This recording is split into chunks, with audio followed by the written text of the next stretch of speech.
Helo ddisgyblion saith Hafren 2. Nawr i ni heb gwrdd eto, ond fi yw Mr Davies a fi fydd eich athro Addysg Grefyddol eleni.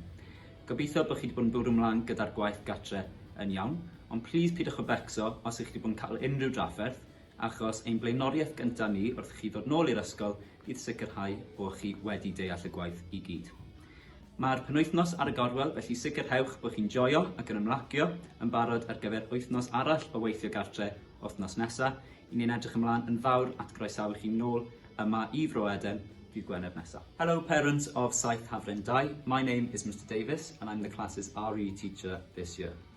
I hope your child has managed to get on okay with the work from home, but please don't worry if they haven't, because our first priority as they return will be to make sure that they understood everything that we set them.